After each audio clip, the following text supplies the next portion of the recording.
Hey everybody, this is Roberto Blake of robertoblake.com helping you create something awesome today. So in today's DSLR tutorial video, we're going to talk about 10 tips for DSLR filmmaking that have really helped me grow and develop the YouTube channel as well as client projects and other things that I'm doing and how they can help you as a new DSLR filmmaker. So tip number 1 is shoot as much as possible. Shooting as much as possible is going to really just help you get more comfortable with your camera, your settings, and really just get more experience as a DSLR filmmaker and as a filmmaker in general. You're going to learn what you're comfortable doing behind the camera. You're going to develop your style and your sense of composition, your sense of lighting. The more often you shoot, the faster things are going to go. You're going to just get a lot better at shooting and a lot better at managing your camera. The same thing goes for your editing. The more you shoot, the more you edit, the faster you're going to get better at everything and you're going to see the most quality in your results. Tip number 2 is don't overspend on gear you don't need. One of the biggest mistakes of new photographers, of new DSLR video filmmakers, is buying gear that they don't necessarily need. They buy high-end pro-level gear that they don't know how to use and that you don't necessarily need to be able to do quality work. The lapel mic that I'm using, the lavalier mic that I keep hidden out of frame here, is only a $30 piece of equipment that increases the audio production value of my videos tremendously. So knowing how to do things on a budget and not overspend on gear is super important. The tripod that I use for this is about maybe a $40 or $50 tripod. It's not anything super expensive. I shoot with maybe a $30 monopod. My shoulder rig that people are super impressed with was only $130. It's not a $400, $500 rig, but people think that it is. My lighting setup was maybe $120. I have links to all of these things that I'm talking about in the description of this video so that you can go ahead and get them for yourself. But again, you don't have to spend a tremendous amount of money to do a quality filmmaker kit. You just need a quality microphone. You can get a shotgun microphone for $35, $60. I highly recommend you go the extra mile and get the Rode VideoMic Go for $100. I think that would help you a lot in terms of quality for that.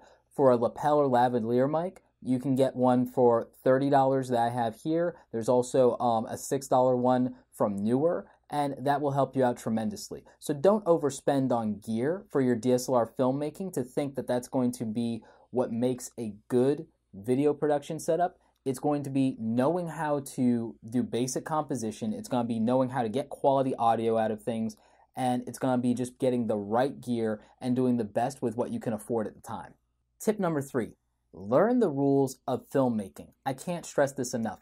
Learn things like the 180 rule, learn about how to properly set your shutter speed, learn about depth of field, learn all the rules behind filmmaking, and you can get these from books. I'll have some recommendations in the description below, but there are also a lot of great YouTubers doing that. I'm going to be putting out more videos that talk about this in the future, so make sure you're staying tuned and subscribe to get those. But it's very important to learn the rules of filmmaking, just like it's important to learn the rules of photography. Many of them are similar, slightly different, but if you understand those things, it's going to really help you put together something of quality. It's more than learning the functions of your camera. It's more than learning how to edit properly. You need to understand what makes a good film, what makes a good shot, what makes good storytelling. And if you do some homework, you can do that without necessarily having to pay for an expensive film school. And you can just produce something of quality that way. Tip number 4, don't forget the importance of quality audio. I think that quality audio is the biggest differentiator between whether something is professional or not when it comes to filmmaking. It can look fantastic, but if the audio is crap, it's going to immediately present as amateurish. Whereas even if the camera isn't fully stabilized, you got shaky cam, you got other things going on, maybe it's not even color graded, it can still come off professional with great audio. So just make sure that you're stressing great audio, and a good way to handle that is to have a dedicated audio setup, whether it's using a lapel mic like I'm using in this video, or a wireless lav setup, or a shotgun microphone. Then, that's what you might need to do. You might need a digital recorder. You can get some great digital recorders like the Zune H4n. I will have links again in the description below. But I think that having a good quality audio setup is going to really set the bar and make you come off very differently and more professional than some other people that might be doing this. So I would stress paying attention to quality audio. Tip number 5, learn professional video editing software. Even if you have to use the free stuff, that's okay. I prefer to use Adobe Premiere Pro. Other than that, I would say Final Cut Pro, maybe Sony Vegas, Corel Video Editor, but try and use the best video editing software that you possibly can. I already gave you some of my recommendations. If you have to use the free stuff, of course, there's Windows Movie Maker, and there is obviously iMovie. There are some other free ones out there. I've talked about that in a free video editing software video for 2015, so make sure you're checking that out if you're looking for the free stuff.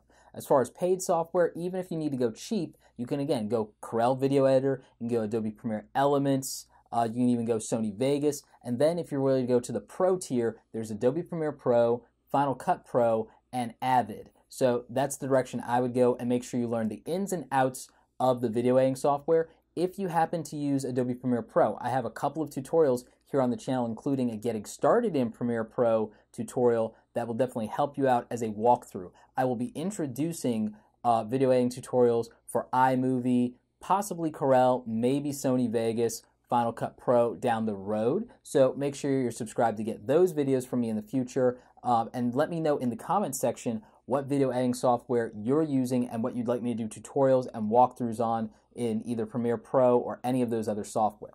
Getting familiar with and mastering your video editing software and learning what you can absolutely do to push it to the limits is really going to help you present a polished look in all of your videos going forward. So I would highly recommend that you put in the time to mess with your video editing software every day if you can. Tip number 6, understand the importance of good lighting. Just like good audio, good lighting is make or break for a video and will definitely set the tone of how professional it is. If this video were super dark, you guys really probably would have tuned out a long time ago because you just would have felt I don't know what I was talking about and that it wasn't well produced. Good lighting shows a polished video and that you know what you're doing, so try and get good lighting. It doesn't have to be super expensive. I'm using spider lights here. It was $120. If you need to do something a little cheaper, you can get, which I'll have in the description below, some lights from Newer. They're $25, $26 a piece. They're LED, battery powered. You can go ahead and get those, put them on some $10, $20 C-stands from Cowboy Studios, and they've got mobile video lighting set up for continuous lighting, and that will help you out. You could also mount one of these on top of your camera. So, you could do that at the lower end, or you can get a bunch of spider lights, you can get soft boxes. There's just all kinds of things you can do to improve the video conditions that you have for continuous lighting in your videos. The more lighting you use, the better you're going to be able to handle lower ISOs, less grain, better overall quality in your images for the video. So I would highly suggest that you make a significant investment in your lighting as soon as you possibly can. Tip number 7, plan your shoots in advance. So something that we do in filmmaking or in video in general is we do pre-production, which is all of your planning, everything that happens before the video is shot. Then you have production. Then you have post-production, which is all the editing and wrap-up and getting it out. So those are your main 3 steps, and pre-production is super important. Getting the planning down, knowing what equipment you're going to need, knowing where you're going to shoot, having the locations mapped out. If you need permission, getting that, getting the timing right, keeping everyone organized. This is super important. You don't want to do fly-by-your-pants stuff. You can, but it usually doesn't work out well because sometimes you won't have what you need in terms of people, equipment, or locations, or timing, so that can be very bad. Plan everything in advance. It makes a huge difference. Tip number 8, always check your equipment before a shoot. Always know that you have everything you need. Have extra batteries, extension cords, bulbs, anything that you need, all of your rigs, all the tools you need to assemble anything. Just make sure you absolutely have this stuff and check your gear. Check that everything has been charged, bring field chargers, make sure you have memory cards, make sure that they've been cleared. You just want to make absolutely sure that nothing's going to go wrong, because once you're out at the shoot, oftentimes it's too late. So just make sure you're checking all your gear and equipment before the shoot. Double and triple check everything. Tip number 9, back up your files. I absolutely can't stress this enough. I'm using the MyCloud from Western Digital to help me back up my video files and my client work That's a great solution for me here at the house and being able to access them remotely. I highly recommend that you check that out. I did a review as well as an unboxing for that, so make sure you're checking out those videos here on the channel. I also have a link to it in the description below if you want to pick it up for yourself. I couldn't recommend this product enough. It has changed my workflow. It has given me a lot of peace of mind, removed some anxiety from me, but there's other things you need to be doing as far as backing your stuff up.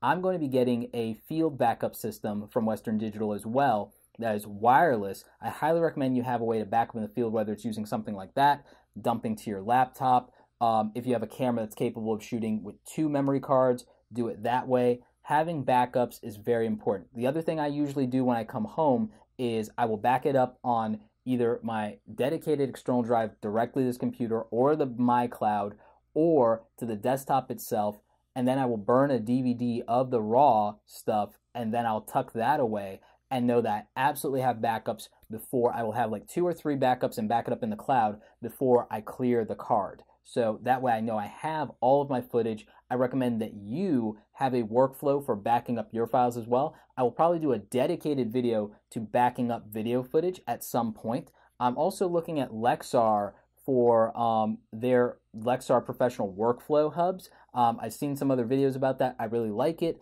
If I get that, I'm going to do an unboxing here and a review. But in the meantime, I highly recommend that you look at that. There will be a link in the description below so you can check it out for yourself. But that looks like it's going to be part of my new system when it comes to DSLR video and photography. So just make sure you have a really good way to back up your files, be secure, especially if you're shooting this stuff and it's once in a lifetime things that you can't reshoot. Finally, tip number 10, have fun and create something awesome. It's important that if you're going to be shooting DSLR video, you're going to be doing filmmaking, that you just enjoy it because it's something very cool. It's more affordable and accessible than it's ever been before. And how awesome is it to be able to say that you made a movie? So just go out and create something amazing, have fun with it, enjoy what you're doing, and be proud that you actually made something as opposed to just consuming things. So that is my 10 tips for DSLR filmmakers. I'll probably do a regular series with different tips and things like that. I know I've been doing these on Wednesdays. A lot of it's been camera gear reviews. I will continue with that, but I want to get more into tips. I want to give you guys some of the lessons I've learned. I want to teach you about how to do proper ISO, shutter speed, all that stuff, how to get film looks, how to do color grading. I have some tutorials from Premiere Pro on that, but I want to talk about the basics of it and the theories behind that, especially as it relates to coming from photo editing versus video editing. I want to get into all that stuff with you. If you have things you want me to cover about DSLR video, filmmaking, or camera gear, let me know in the comment section below. Do you want me to continue to talk more about my Nikon setup personally? Do you want me to talk about why I might actually switch over to Sony stuff? Do you want me to start reviewing and renting Canon stuff and putting that on the channel as well? Or are you figuring out the Canon equivalents from Nikon from the other videos I'm doing? Let me know in the comment section and we'll talk about it. You know I always answer your questions. Also, a bonus tip. Don't quit if you love it. Too many people give up, get discouraged, and quit. I don't want you to do that. Create something awesome, share it with the world, and people will either love it or they'll hate it, but at the end of the day, be happy that you accomplished something that you set out to do and that you enjoyed yourself. Anyway, I hope you guys enjoyed this video. Like this video if you like it. Don't forget to subscribe. Check out the other awesome content on the channel. Remember, there are links in the description below to help you out. As always, thank you so much for watching, and don't forget, create something awesome today.